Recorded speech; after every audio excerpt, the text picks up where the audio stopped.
आदाब नाज़रीन, T news के इस खुसूसी प्रोग्राम में आप तमाम का खैर मक़दम है। नाज़रीन, हम आज आपकी मुलाकात करवाने जा रहे हैं एक ऐसी शख्सियत के साथ जिन्होंने 2 रोज़ क़बल एक तहलका मचा दिया। सारी रियासत को ही नहीं बल्कि यहाँ तक कि दिल्ली को भी उन्होंने हिला कर रख दिया। मेरी मुराद है जनाब असदुद्दीन अवैसी साहब से, जो सदर मजलिस इत्तेहादुल मुस्लिमीन हैं और हैदराबाद के MP हैं। तो आइए नाज़रीन, आज का प्रोग्राम शुरू करते हैं। जनाब असदुद्दीन अवैसी साहब सदर मजलिस इत्तेहादुल मुस्लिमीन हमारे साथ हैं।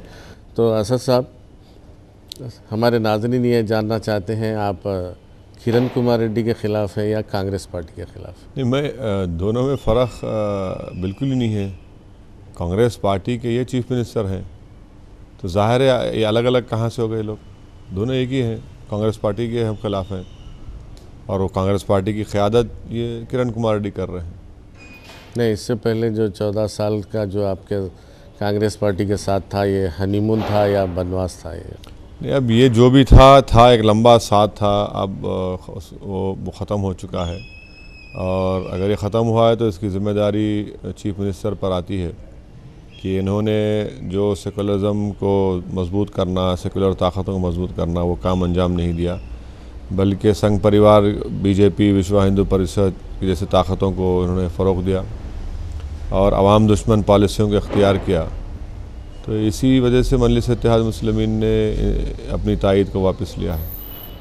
नहीं, अभी आज का जो डेवलपमेंट है दिल्ली में, दिल्ली से इत्तला मिली है कि YLR रवि और आज़ाद साहब जो बैरूनी दौरे पे थे, उनको सोनिया मैडम ने वापस तलब किया है और ख़ास तौर से आपके लिए, आपसे बात करने के लिए उनको कहा गया है। मेरे पास ऐसी कोई इत्तला नहीं है क़य्यूम साहब, ना मुझे इसके बारे में कुछ पता है। जब पता ही नहीं तो तबसरा करना बेफाइज़ है। नहीं, अब किरण कुमार रेड्डी को अगर उतार दिया जाए चीफ़ मिनिस्टर की कुर्सी से और दूसरे किसी नए चीफ़ मिनिस्टर को बिठाया जाए और फिर आपसे बात की जाए, तो क्या आपका फिर मौक़िफ़? ये ख़यास आ रहा है, इस पर क्या तबसरा कर सकता हूँ मैं। किसी को रखना या हटाना ये उस पार्टी की ज़िम्मेदारी है। आपके और मेरे तबसरा करने से कुछ फ़र्क पड़ने वाला नहीं है और ना मुझे उसकी किसी किस्म से परवाह है, क्योंकि ये मेरे पार्टी का फ़ैसला नहीं है, उनकी पार्टी का फ़ैसला है। अब नहीं मालूम वो क्या फ़ैसला करेंगे मुस्तक़बिल में, वो उन्हीं को बेहतर मालूम। आज जो है बहुत सारे डेवलपमेंट्स हुए, जैसा आपके मुस्लिम मुत्तहिदा महाज की मीटिंग रही, फिर उसके बाद पुलिस कमिश्नर से आपका अपॉइंटमेंट था, फिर उसके बाद ह्यूमन राइट्स कमीशन से मुलाकात हुई। ये सब क्या हो रहा है? ये क्या डेवलपमेंट्स हैं इसमें? नहीं, क्या हो रहा है नहीं, बल्कि ये हम लोग जा रहे हैं, कमिश्नर पुलिस के पास जा रहे हैं कि उनसे जाकर कह रहे हैं कि भाई ये जो आप पुराने शहर में दुकानें जो 5:30-6 बजे बंद करवा दे रहे हैं, इसको ख़त्म करिए। दूसरे ये है कि जो चार मीनार, पत्थरगट्टी के अतराफ़ में जो दुकानें हैं उसको खोलने नहीं दे रहे, उसको खुलवाइए। तीसरी बात यह है कि चार मीनार के अतराफ़ जो है ट्रैफिक को अलाउ करिए। पांचवी बात यह है कि चार मीनार के अतराफ़ और पत्थरगट्टी रोड पर जो लोग फुटपाथ पर बैठकर कारोबार करते, जो मेहनत मजदूरी करते, इनको आप उनकी रोज़ी रोटी से महरूम कर दे रहे, इसका ख़ात्मा करिए। और आखिरी बात यह है कि गिरफ़्तारियाँ जो हो रही हैं उसको बंद कराइए। तो इन चीज़ों के ऊपर कमिश्नर पुलिस से बात हुई, वो हमसे वादा किए हैं कि कल तक वो ये तमाम चीज़ों करेंगे। आज ट्रैफिक को अलाउ किए हैं, मगर हम एहतियातन जो है और जाकर स्टेट ह्यूमन राइट्स कमीशन से चेयरमैन साहब जस्टिस ककरू से मुलाकात किए, उनके सामने भी इन बातों को रखा कि आप पुलिस को पूछिए कि क्या वजह, आखिर ये सब चीज़ें क्यों कर रही हैं। और मेरा मानना यह है कि मजलिस इत्तेहादुल मुस्लिमीन ने जो अपनी तायद वापस ली है, इसी की बिना पर, इसी की बुनियाद पर हुकूमत जो है मजलिस से सियासी तौर पर मुकाबला नहीं कर सकती, तो पुलिस के ज़ोर और जबर के ज़रिए अवाम पर ये तमाम मुश्किलात आयद कर रही है और इसका सबक अवाम इनको सिखाएगी। और निहायत ही अफसोस की बात यह है कि डिप्टी चीफ मिनिस्टर के ख़ानदान को कल पुलिस की एस्कॉर्ट के साथ मंदिर को लेकर जाया जा सकता है। ये गरीब लोगों को दुकानें खोलने की इजाज़त पुलिस नहीं देती। आप एक डिप्टी चीफ मिनिस्टर की फैमिली को लेकर जा सकते, सिक्योरिटी दे सकते, तो दुकानें क्यों नहीं खुलवाते आप ठेला मंडी वालों को क्यों रोक रहे कारोबार करने के लिए? ऑटोज़ को क्यों रोक रहे? दुकानें क्यों नहीं खुल सकती? ये इनकी ये दोहरा मियार है, दोगली पॉलिसी हुकूमत की है। ये जो आपके शिकायतें हैं कि चीफ मिनिस्टर फ़िरका परस्त है, इससे पहले भी फसादात में कई लोगों को, मासूम बच्चों को गिरफ्तार किया गया, ये इश्यूज़ आप चीफ मिनिस्टर के पास ले गए थे पहले कभी? कई मरतबा आपके रिकॉर्ड्स में देखिए आप, हम लोग जो कई मरतबा मुश्तरका मजलिस अमल का इजलास हुआ, फिर उसके बाद जाकर चीफ मिनिस्टर से मुलाकात किए, उनसे नुमाइंदगी किए, उनको समझाया, उनको वार्निंग दी, उनको कॉशन किया, यानी जो हम कर सकते थे वो तमाम चीज़ों को हमने इस्तेमाल किया, एग्जॉस्ट किया। अब जब देखा कि भाई ये कुछ हो ही नहीं रहा है, उल्टा संगारेड्डी का, ये तो आपका वतन है, संगारेड्डी में आप जानते हैं किस मनसूबाबंद तरीके से फसाद वहाँ करवाया गया, 40 से ज़ायद दुकानों को जलाया गया, 20 कारों को, लॉरीज को नुकसान पहुँचाया गया, और फिर उल्टा ज़्यादा गिरफ्तारी मुसलमान बच्चों की हुई।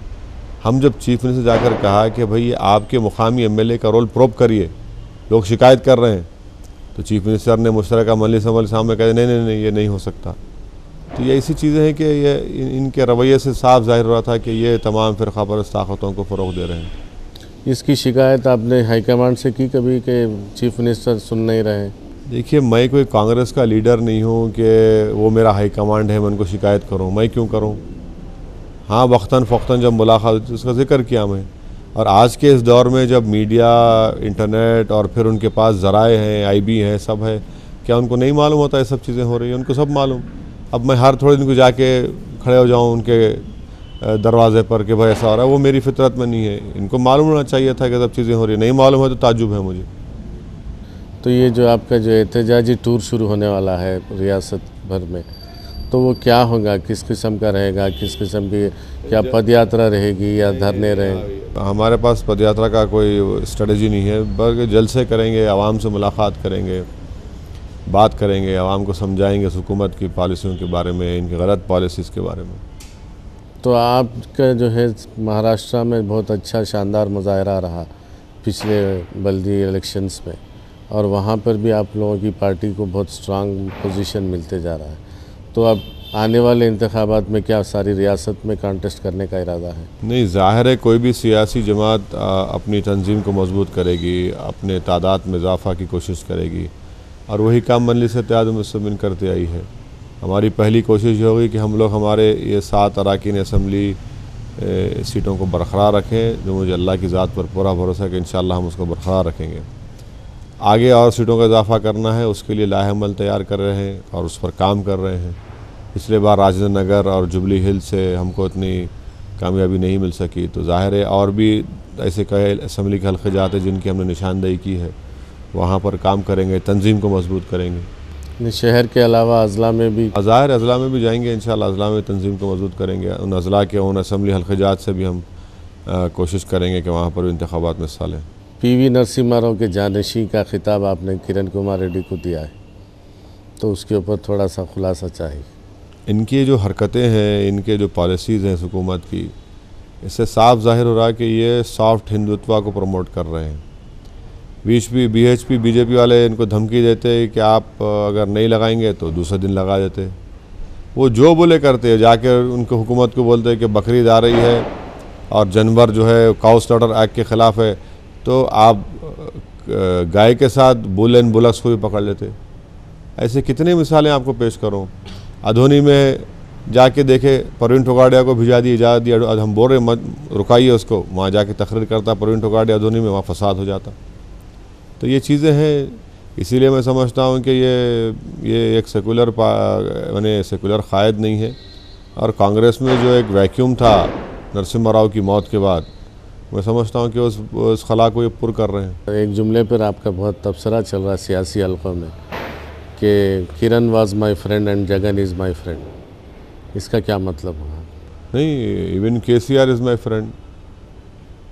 दोस्ती हो सकती है हर एक से, मगर दोस्ती के बुनियाद पर तो कोई फ़ैसला नहीं लेते ना आप। मैं आपको जानता हूँ, आप मुझे अच्छी तरह जानते हैं, बट जब सियासी फ़ैसला लेने का मामला आएगा तो आप ज़ाहिर है आप अपने एंगल से सोचते, मैं अपने स्ट्रेटजी से सोचता हूँ, तो ये चीज़ है, हकीकत है। तो KCR ही वाहिद शख्सियत थी जिन्होंने जो है ये भाग्य लक्ष्मी मंदिर के बारे में जब हाई कोर्ट का ऑर्डर आया था स्टेटस को मेंटेन करने के लिए। बिल्कुल बिल्कुल सही बोल रहा है ना। उन्होंने एक वाज़ेह बयान दिया और कहा कि पुलिस और हुकूमत की नाअहली है। यकीनन वो बयान हम सब ने उसको देखा और एक बोल्ड बयान था वो। मैं शुक्रगुज़ार हूँ उनका कि उन्होंने कम से कम एक सियासी पार्टी ने तबसरा किया, दूसरे तमाम सियासी पार्टी खामोश बैठे हैं और ये अच्छा किया उन्होंने। वो भी चाहेंगे कि गंगा जमनी तहज़ीब जो तेलंगाना की है वो बरकरार रहे। तो इस मामले में आपके और उनके ख़यालात तो एक ही हैं? नहीं, ख़यालात तो एक नहीं है, ख़यालात तो एक नहीं है। यकीनन ख़यालात मुख्तलिफ ज़रूर हैं, मगर मैं भी उनको, मेरी उनसे पुरानी मुलाकात है। जब मैं असम्बली में था, वो जब डिप्टी स्पीकर थे, और उस वक्त से अच्छी मुलाकात है, फिर अच्छी मुलाकात है। यकीनन हमारा स्टैंड अलग है, मगर कहीं ना कहीं मुलाकात हो सकती है। यानी तेलंगाना के बारे में उनका जो मौक़िफ़ है वो सबके सामने वाज़ेह है। और ये बात बिल्कुल सही है कि पिछले 12 साल से वो इस काज के लिए मुजदहद कर रहे हैं और मजलिस इत्तेहादुल मुस्लिमीन इस बात को जानती है। हमारी जो पॉलिसी है आंध्र प्रदेश के बारे में वो भी सबके सामने है। लेकिन आपकी पॉलिसी में आपने तो कभी तेलंगाना की मुखालिफत नहीं की। नहीं, हमारा बोलना ये है कि या आप मौजूदा रियासत को बरकरार रखिए, या अगर इसको तोड़ना चाहते हैं कांग्रेस की हुकूमत, तो हैदराबाद पर किसी किस्म का कॉम्प्रोमाइज़ नहीं हो सकता। और बग़ैर हैदराबाद के कोई भी रियासत तश्कील नहीं पा सकती और ना कोई रियासत चल सकती। हैदराबाद का हिस्सा रहा तेलंगाना का हिस्सा, और इसीलिए मजलिस इत्तेहादुल मुस्लिमीन ने श्री कृष्णा कमेटी को लिख कर दिया। हमने कहा कि रॉयल तेलंगाना बनाइए और कैपिटल हैदराबाद सिटी होना चाहिए। मैं फिर से वादे करना चाह रहा हूँ कि हैदराबाद पर हम कोई कॉम्प्रोमाइज़ नहीं कर सकते, ना हम किसी को करने देंगे। ये हमारा वाज़ेह मौक़िफ़ है। और एक थर्ड पॉइंट भी था आपका उसमें, रॉयल तेलंगाना के बाद अगर तेलंगाना होता है तो हैदराबाद के साथ ही हो। नहीं, वो थर्ड पॉइंट यही था। थर्ड पॉइंट नहीं था, सिर्फ जो क्वेश्चनर था। अगर आप क्वेश्चनर देखेंगे श्री कृष्णा कमेटी का, ऑप्शन में व्हाट इज़ सेकंड ऑप्शन, तो हमने इसको वो ऑप्शन का जिक्र किया। यकीनन हैदराबाद पे क़य्यूम साहब कोई कॉम्प्रोमाइज़ नहीं हो सकता। बग़ैर हैदराबाद के कोई हम उसको बर्दाश्त नहीं करेंगे।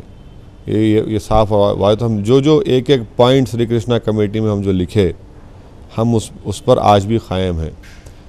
हमारा शुमार उन पार्टियों में नहीं होता जो हैदराबाद में एक बात बोलते, दिल्ली एयरपोर्ट पे एक बात बोलते, जो अपने कायदीन के घर में जाके एक बात बोलते, बाहर आके टीवी स्टूडियो में एक बात बोलते। हम साफ़ और वाज़ेह तौर पे करें कि मैं जो श्री कृष्णा कमेटी को लिख कर दिया, मैं उस पर आज भी कायम हूँ। कम से कम मजलिस इत्तेहादुल मुस्लिमीन के पास इस इशू में क्लैरिटी है, दीगर सियासी जमातों में कोई क्लैरिटी नहीं है। तो आप रॉयल तेलंगाना के ख़ाइल लिख कर दी हम, तो ज़ाहिर है उस पर हम स्टैंड करेंगे। मगर फ़िल वक्त मैं आपसे कह रहा हूँ कि फ़िल वक्त प्रायोरिटी ये नहीं है। प्रायोरिटी ये है क़य्यूम साहब कि कैसे इस गवर्नमेंट की आवाम दुश्मन पॉलिसियों को, कैसे इस गवर्नमेंट के मुखालिफ सेकुलर पॉलिसियों को आवाम के सामने रखा जाए। सबसे पहली प्रायोरिटी हमारी है कि इस गवर्नमेंट के ताल्लुक़ से आवाम में जाए, और अगर असम्बली इलेक्शन हो तो कैसे इस गवर्नमेंट को इक़्तिदार से बेदखल किया जाए। और अगर इलेक्शन हमारे फ़ैसले के बाद होते हैं बहुत अच्छा है, नहीं होते हैं तो बहुत अच्छा है।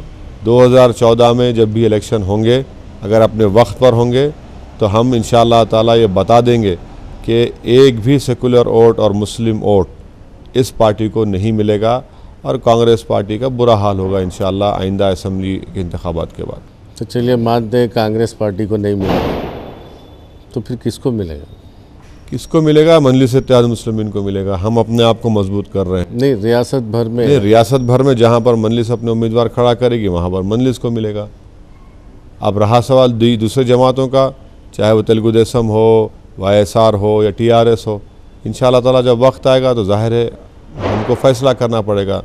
अब ये क़बल अज़ वक्त फ़ैसला करना मैं समझता हूँ कि सही नहीं होगा, क्योंकि इलेक्शन तो अभी सामने नहीं है हमारे। जब आएंगे तो इस पर फ़ैसला होगा। नहीं, रियासती असम्बली में अब मौक़िफ़ बहुत कमज़ोर हो गया है। किरण कुमार रेड्डी सरकार माइनॉरिटी में आ चुकी है। क्या ऐसे वक्त में Chandrababu Naidu no confidence motion introduce कर सकते? जब अगर देखिए, ये सवाल तो तेलुगु देशम से के लिए होना चाहिए, मैं उस पर तबसरा कैसा करूँ। तो YS जगन के बारे में कुछ बताइए। आपके बहुत ख़ास दोस्त हैं और आपको जो है एक ज़माने। अरे क़य्यूम अनवर साहब, आप भी मेरे ख़ास दोस्त हैं। आप अपने आप को क्यों कम समझ रहे हैं उनसे? आप भी मेरे बड़े ख़ास दोस्त हैं, आपकी मेरी बहुत पुरानी मुलाकात है। और आपसे तो हमारे ख़ानदानी ताल्लुक़ात थे। आपके मरहूम वालिदा जो थे वो तो बेहद मुझे चाहते थे, बेहद इज़्ज़त करते थे, मैं उनकी इज़्ज़त करता था। तो देखिए, ताल्लुक़ात तो एक इंसानी फ़ितरी चीज़ है, किसी दोस्ती करना तो कोई गलत बात नहीं है। और लोग बोलते कि आप जेल में जाके मिले उनसे। अरे भाई, अगर ख़य्यूम अनवर साहब खुदा ना खास्ता अगर बुरे दिनों से गुजरेंगे तो मैं ज़रूर ख़य्यूम अनवर साहब से जाके मुलाकात करूँगा, भाई क्या है, भाई कैसे हैं आप, खैरियत से, अच्छे है नहीं है। तो ये तो एक इंसानी फितरत है, इंसानी चीज़ है। तो उसको गलत तरीक़े से देखना वो अच्छी बात नहीं है। हम सियासतदान ज़रूर है भाई, मगर इंसान भी तो है हम, हमारे भी किससे दोस्ताना ताल्लुक़ात है, फिर रिलेशनशिप है, तो ये चलेगा। हमारे सियासी फ़ैसले उस बुनियाद पर नहीं किए जाते ना। तो ये जो है अब सियासी हालात रियासत में, एक तरफ से चंद्रा बाबू पदयात्रा पे है, एक तरफ से शर्मिला पदयात्रा पे है, और न जाने और कई लोग पदयात्रा पे निकलने वाले हैं। तो 2014 तक क्या होने वाला है? सब पैदल हो जाएंगे क्या? नहीं, देखिए, हर सियासी जमात के एक प्रोग्राम होता है, एक स्ट्रेटजी होती है। ये लोग समझते हैं कि पदयात्रा से उनको फ़ायदा होगा, तो उनकी स्ट्रेटजी है। बाज़ लोग समझते हैं कि जलसे करने से फ़ायदा होगा, हम समझते हैं हम जलसे करते, आवाम से जाके मुलाकात करते। तो ये स्ट्रेटजी हर पॉलिटिकल पार्टी की थी कि आवाम के क़रीब हो, आवाम के मसाइल को जाने, इसमें कोई गलत बात तो नहीं है। एक चीज़ तो गौर की गई है असद साहब के, आप जो है बहुत ज़्यादा राजशेखर रेड्डी की तारीफ़ करते हैं, और अक्सर ये कहा आपने ऑन रिकॉर्ड कि राजशेखर रेड्डी जैसा चीफ मिनिस्टर हमारी रियासत को ना मिला है ना मिलेगा। कोई कुछ उनके जो है कुछ अच्छे कारनामे एक दो आपको जो मुतासिर कर दिए हैं कि राजशेखर रेड्डी जैसा आदमी फिर नहीं आ सकता? नहीं, देखिए, राजशेखर रेड्डी के ज़माने में जो रिज़र्वेशन मुसलमानों को दिया गया, 5% दिया गया, क़य्यूम साहब कोर्ट ने रिजेक्ट किया, तो इन्होंने 4% किया, फिर दिया, फिर रिजेक्ट हुआ तो कोर्ट में गए। एक कमिटमेंट था राजशेखर रेड्डी में। फिर स्कॉलरशिप की स्कीम, फ़ी रीइंबर्समेंट की स्कीम, ये एक काम राजशेखर रेड्डी साहब ने किया। और उससे हटकर एक बात ज़रूर मैं कहूँगा कि मुसलमानों में पहली मर्तबा ये चीज़ पैदा हुई कि हमारी गवर्नमेंट है। वो इम्प्रेशन राजशेखर रेड्डी ने क्रिएट किया था। मगर ये सब बोलने के बाद भी उनके दौर में गलतियाँ भी हुई। मक्का मस्जिद के बम ब्लास्ट के बाद बेकसूर मुस्लिम बच्चों को, 70-80 मुस्लिम बच्चों को उठाया गया। हैदराबाद की सिटी पुलिस ने उनको अज़ियतें दी, उनको टॉर्चर किया। ये गलत काम भी हुआ और हमने उसकी मज़म्मत की, खुलेआम मज़म्मत की, जलसे किए। फिर राजशेखर रेड्डी CBI की इंक्वायरी के लिए राज़ी हुए। CBI की इंक्वायरी के बाद ये बात मालूम हुई कि मुसलमान ने बल्कि संघ परिवार के लोग इसमें मुलव्विस थे। तो यकीनन एक मिलनसार और एक हम्बल मॉडरेट आदमी था। और मरहूम क़ायद और मरहूम आकिल साहब या रहीम कुरैशी साहब जब कभी जाते थे, बड़ी इज़्ज़त से उनसे मुलाकात करते, आराम से उनकी बात सुनते। और आप जानते हैं कि जब नामूस रिसालत के मुनकरीन जो लोग हैं, वो लोग अपने उस शैतान का 100 साल मना रहे थे हैदराबाद में, हम तमाम लोग वफ़द की शक्ल में गए। 5 मिनट में जन्नत हुसैन को बोल के परमिशन कैंसिल करा दिया उनको। 5 मिनट से 5 मिनट हम जो बोले कि देखिए साहब, ये बड़ी तकलीफ़ दह बात है हमारे लिए कि जो लोग हमारे रसूल की ख़त्म नबूवत को नहीं मानते, उनके गुस्ताख हैं, और ये तकलीफ़ 5 मिनट में जन्नत साहब बैठे थे, बोले जन्नत साहब कैंसिल करो। ये चीज़ें थी जो आज भी हम याद रखते और मुतासर करते। और क़य्यूम साहब आप जानते हैं, मुसलमान जो है अगर कोई उसकी मदद करा, कोई अच्छे के लिए एक अच्छा काम करा, तो हम उसकी इन चीज़ों को भूलते नहीं। हम में और दूसरी कौम में यही फ़र्क है कि हम भूलते नहीं। इसीलिए राजशेखर रेड्डी के हम को याद करते। कोई इसमें मैं समझता हूँ कि कोई गलत बात तो नहीं है। क्या बेटे से ऐसी उम्मीद रखी जा सकती? अब ये वक्त ही बताएगा कि क्या होगा 2014 में, कितने सीट जीतेंगे, क्या होगा, और फिर उनको काम करना पड़ेगा। ज़ाहिर है एक इमेज तो बना हुआ है राजशेखर रेड्डी का, एक काम वो करके गए, तो अगर वो मेहनत करेंगे, अच्छा काम करेंगे, तो उनको भी फ़ायदा होगा। तेलंगाना के बच्चों के लिए आपका एक मैसेज आया था कि बच्चे अपनी जान ना दें, तहरीक में हिस्सा लें। मैं यकीनन इस बात गो मेरा रास्ता अलग है, मैं अपनी पॉलिसी मेरी मुख्तलिफ है। मगर मेरा मानना ये अटूट मानना ये है कि इन बच्चों को अपनी जान नहीं देनी चाहिए। यानी मैं जब सोचता हूँ कि 700 बच्चे इस काज के लिए अपनी जान दे दिए, ख़ुदकुशी कर लिए, आप अंदाज़ा लगाइए कि उन 700 घरों का क्या हाल होगा। ये नफसा नफसी के दौर में 2 दिन 4 दिन 5 दिन सब लोग जाकर उनसे खराज अक़ीदत पेश करते, उनकी तकलीफ़, उसके बाद कोई नहीं पूछता उनको, कोई उस घर की तरफ कोई चुड़ी का बच्चा नहीं आता, वो घर वीरान हो जाते, वो घर बर्बाद हो जाते। तो इसीलिए बेहद ज़रूरी कि नौजवानों को बताना चाहिए कि भाई अगर आप इतना आपको इस कॉज से मोहब्बत है तो आप सियासी मैदान में मेहनत करिए, जुस्तजू करिए। और एक बात का ख़ास ख्याल रखिए कि कोई भी काम आसानी से तय नहीं हो जाता, कोई भी काम आसानी से तय नहीं हो जाता। अगर कोई औरत बच्चे को पैदा करती है अल्लाह के करम से, तो वो ख़ुद 9 महीने पेट में बच्चे को रखना पड़ता है, कितनी मेहनत जुस्तजू करके उसको बड़ा करते। तो इनको चाहिए कि मायूस ना हो, जद्दोजहद करें, मुकाबला करें, लड़ें, पॉलिटिक्स में हिस्सा लें और कामयाब हों।